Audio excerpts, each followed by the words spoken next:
नमस्कार. आज आपण वाळवणे या ठिकाणी पटरे साहेब यांच्या कांद्याच्या प्लॉटवर आलोय. त्यांनी केळांचं मार्गदर्शन घेऊन त्यांच्या प्लॉटमध्ये काय बदलले हे आपण त्यांच्याकडून समजून घेऊ.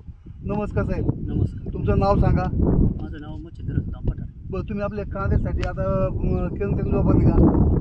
बरं, आता हे प्लॉटला कोणता कांदा आहे? लाल कांदा. लाल कांदा, गुलाबी कांदा आहे. किती एकर कांदा आहे?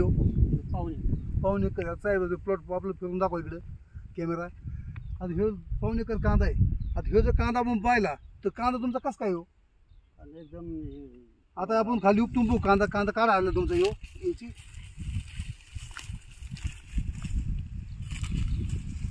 कांद्याची साईज कसं काय या?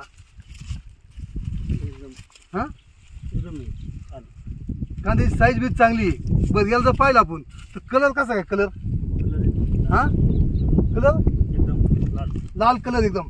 हां, बरं. आता हे जर पाहिलं आपण याला जारवा कसं काय?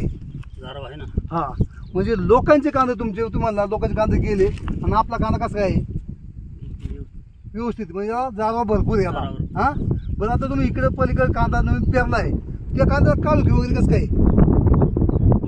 हां, काळुखी एक नंबर आहे. आणि कांदा कुठं करपा काय वाटतं? शेंडा कुठं खराबलाय का? अजिबात नाही. म्हणजे तुम्ही केळांचं मार्गदर्शन कधीपासून करताय? 3 वर्ष झाली. 3 वर्ष झाले. 3 वर्ष पण तुम्ही केळांचं मार्गदर्शन करता, तर तुम्हाला रिझल्ट कसे वाटत नाही? रिझल्ट एकदम 100% रिझल्ट. 100% रिझल्ट आहे. म्हणजे तुम्ही केळांचं मार्गदर्शन घेऊन समाधानी आहे का? एकदम. तुमच्या आसपास कांदा उत्पादक शेतकरी असेल त्यांना तुम्ही काय सल्ला देऊ शकताय? वापरायला पाहिजे. वापरला पाहिजे त्यांनी. केरन कंपनी माहिती. धन्यवाद. नमस्कार.